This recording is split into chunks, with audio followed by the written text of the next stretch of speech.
Welcome back to Nader's Game Picks, ladies and gentlemen. Final week of the season. Let's recap week 17 real quick. 9-7 record, 9 games right, 7 games wrong. Couple of notable ones I got wrong. Monday Night Football, the Rams ended up losing to the Falcons. I predicted them winning. A couple of others. The Chargers lost to the Texans, 20-16. My prediction was 20-17. The Chargers would win. And Titans lost to the Saints. And then a couple more. Buccaneers lost to the Dolphins, and the Bills lost to the Eagles, a score of 13-12. So the overall record's now 150 wins to 106 losses. I'll count the win percentage when I recap week 18. So let's go ahead and take a look at the last final week of the regular season before we get into the playoff picture. So without further ado, let's go ahead and jump into it.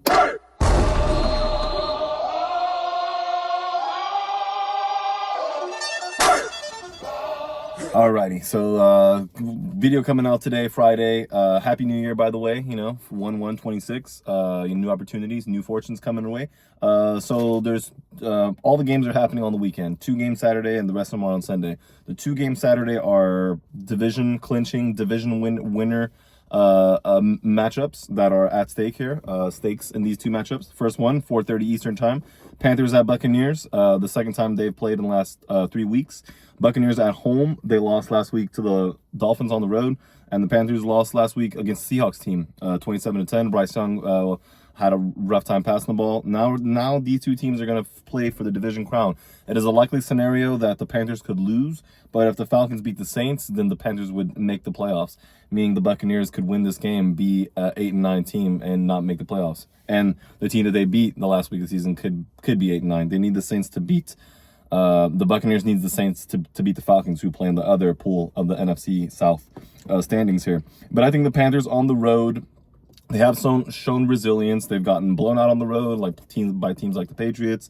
Against the Buccaneers here, I just think their secondary is better equipped to handle the Buccaneers' weapons. Emeka Egbuka, Chris Godwin, Cade Otton, Mike Evans, even Jalen McMillan, Tez Johnson, rookie, who's made some nice plays for him. I think the Panthers secondary has been pretty locked down, as limited the yards. I think they're top 10 pass defense all season. Front 7, that is very good. I mean, they allowed some rushing yards to the Dolphins, but I don't expect the Buccaneers to be able to rush the ball for more than 100 yards on them. I think the team that can eat the most clock will probably be in favor of winning this game and commit the fewest penalties.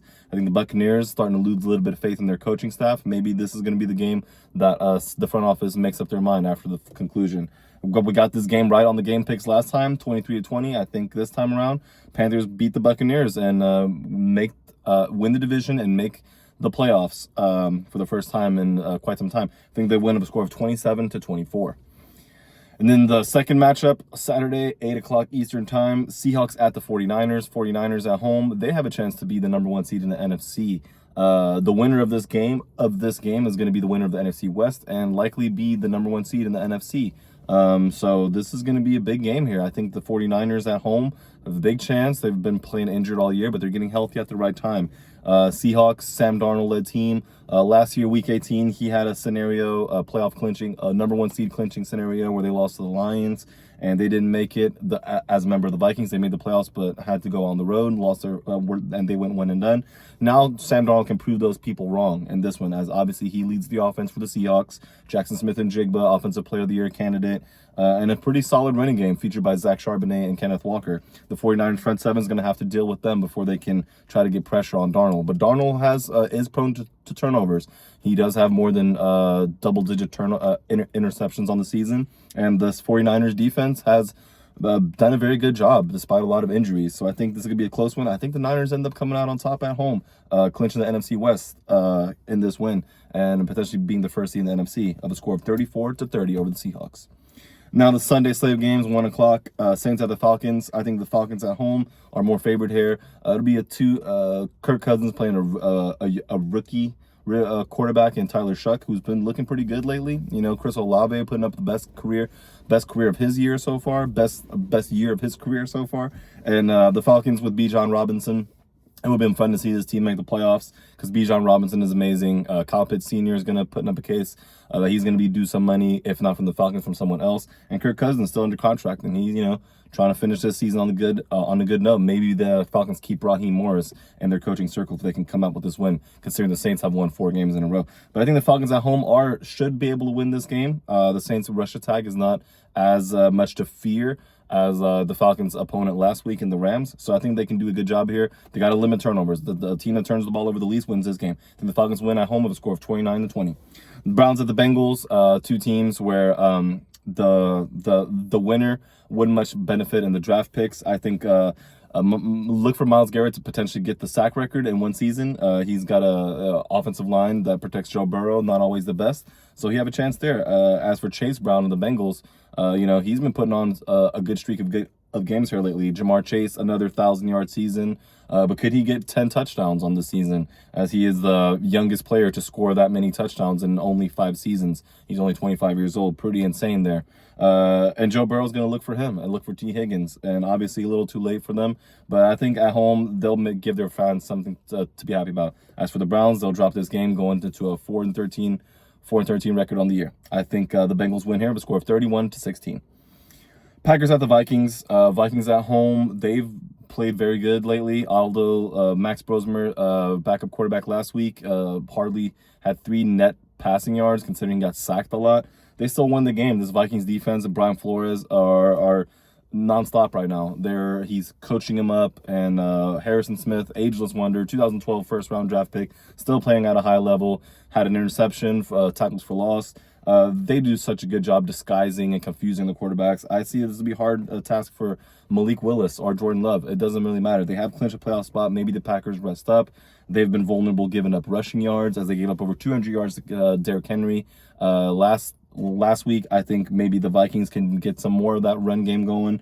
We'll see how it closes out. I think the Vikings at home, they'll even the series against the Packers of a score of 21-20 for the year. Cowboys at the Giants. We got the Giants hosting Dallas. The Giants have lost 16 of the last 17 matchup with the Cowboys. Dak Prescott, I believe, will start this game. He never lost to the Giants in his career. Well, he has lost 1 game to them in his rookie year. Since his rookie year, and he lost to them his first game, he hasn't lost to him since. So this could be the game. I think the Giants are going to try to do some things, exotic plays, trick plays. They're under an interim head coach, obviously. Tyrone Tracy, Devin Singletary, Jackson Dart will be the 3-headed monster feature in their running game, as they'll try to expose some of this Cowboys running game. Good up front, but obviously linebackers misfitting in holes has caused them to be a little, not so good on the season when it comes to the rush defense numbers. Pass defense, just as bad. I think the Giants will look to target Wan'Dale Robinson, Darius Slayton, Theo Johnson, and just to name a few weapons that they want to get matched up against these Cowboys players. The Cowboys are also evaluating their team late in the year. They want to see what they can carry into 2026. I expect their offense to be high-powered, not leaving no points on the board, and their special teams have a lot to prove too. So I think this could be some scoring plays, and then the team with the defense that makes the most third down stops in the second half is the one that I think is going to come out on top here. And look for each team to try to dial up pressure. Brian Burns is right behind Myles Garrett on the season for most sacks, 17.5. Pretty good year for him.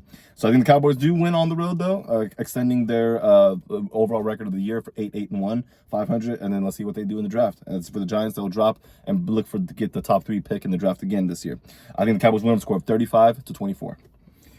Titans at the Jaguars. Jaguars have been on a hot roll. Titans lost a pretty good game last week. Shootout, if you say, against the Saints. Maybe that'll be a preview. We'll see Cam Ward against Tyler Shuck in the future. I think the Saints found their quarterback. Talking about the Giants just now with Jackson Dart. But with the Jaguars, Trevor Lawrence is looking to make his calling. He's won 1 playoff game in his career. This winning this game will take him back to the playoffs. They're already in, and he'd like to make a deeper run with this team, as I think him and Liam Cohen have found a good little duo, as their defense is also rallying pretty good, playing well. Players like Devin Lloyd, Josh Hines-Allen, snubbed of the Pro Bowl too, by the way. But I'm excited to see them play. They should take care of business here and then go into the postseason with momentum. I think the Jaguars win at home against the Titans with a score of 28-14. Colts at the Texans, the other half of the AFC South. Texans at home, they beat the Colts a couple of weeks ago. Colts are out of the playoff picture. They're probably not going to start Phillip Rivers anymore.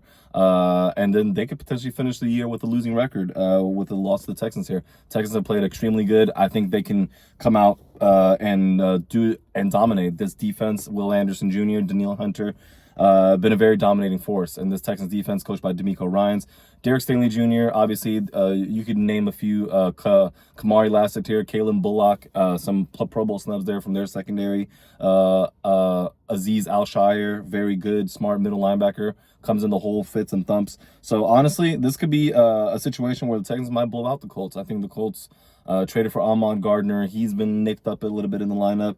Tough end of the year for them, as I think Shane Steichen probably is going to stay, but there's no telling. It'll be an interesting offseason for the Colts.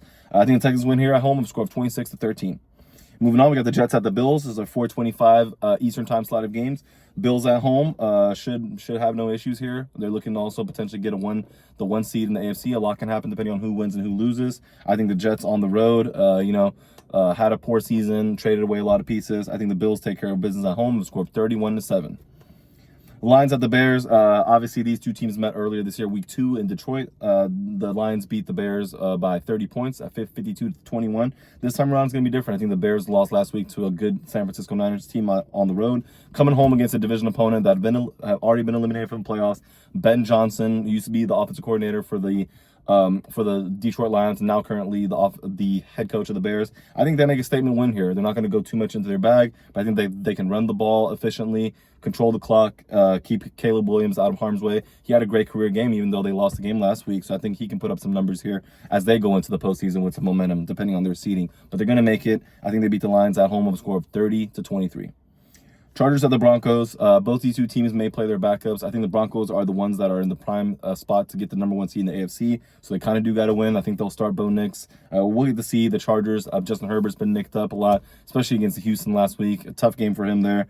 And both these two teams' running game need to get some momentum before they enter the playoffs, where they both probably want to do the same. The game's going to be in Denver. It's going to be cold. I think the Chargers, whether they win or lose, they'll still be in the playoffs. It all depends on the matchup. I think the Broncos are going to take care of business at home of a score of 20-17, especially that defense. That Broncos defense has been one of the best in the league, besides the Texans defense and the Eagles, of course. The Chiefs have the Raiders. The Raiders are looking to finish, or probably going to be the team picking number 1 overall in the upcoming draft. Chiefs haven't won a game since they beat the Colts all the way back in November, so it's going to be tough for them. I think the Chiefs going to be on the road. They need to find a way to score when they get to the red zone. This running game of the Chiefs is going to have to be addressed sometime in the offseason. Kareem Hunt leading their team in rushing touchdowns and rushing yards, but Isaiah Pacheco was not healthy, as they need to find a formula there, and their offensive line got banged up a lot. So this is going to be interesting to see against the Raiders team. Raiders can rush passers, but they obviously sat Max Crosby for the last 2 games. This is going to be a franchise in complete rebuild mode going into the offseason. I don't see any reason why they win at home against the Chiefs. I think they will want it less. I think the Chiefs obviously may not want it as much either. I think Travis Kelce has a good game here. This may be his last game as a Kansas City Chief and NFL player. So we'll get to see that. Interesting to see here. Brock Bowers versus Travis Kelce. How did you retire your career? Travis Kelce, while putting up better numbers than the youngest all-pro tight end prospect in the league right now with Brock Bowers. So let's see how that goes. I think the Chiefs win on the road, a score of 25-18. Cardinals at the Rams. Rams at home, coming off of a loss, tough loss, primetime game. So Matthew Stafford got pressured a little bit in that game. The Cardinals can do the same. Josh Sweat obviously has had a decent year. Cardinals are a team that's going to flip its roster on its head. Maybe not so much the roster, but left in the coaching staff. Jonathan Gannon will probably get let go, and he's going to be a coordinator, maybe go somewhere else. Marvin Harrison Jr., kind of disappointing results so far, completing his 2nd year, coming out of Ohio State and as their first-round pick last year. So there's going to be a lot of questions surrounding that. Who's going to come in to be quarterback? Are they going to trade away Kyler Murray? He's under contract. A lot of question marks for this Arizona Cardinals team. Pretty not the best time to be a Cardinal supporter. Wish them well in 2026. Rams at home should take care of business here, run the ball, and get Stafford off the field if they grown a 3-possession lead by midway through the second half in this game. I think the Rams win with a score of 37-19 over the Cardinals. Dolphins at Patriots. Patriots at home.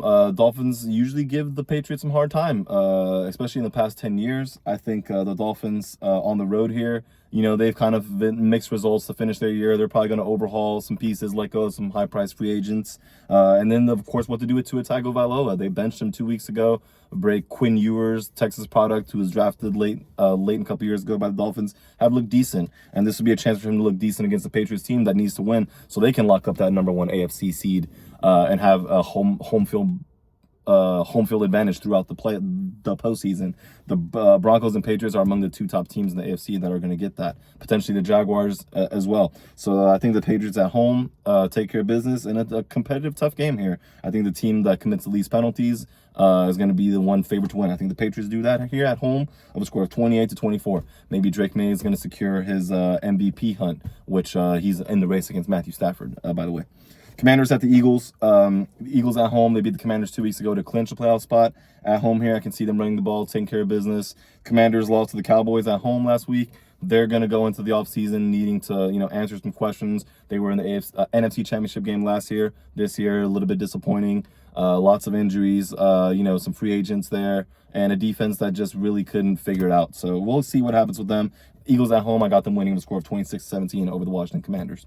And then finally, Sunday Night Football, the final game of the regular season, is between the 2 potential division winners of the AFC North, the Ravens at the Steelers, and the Steelers.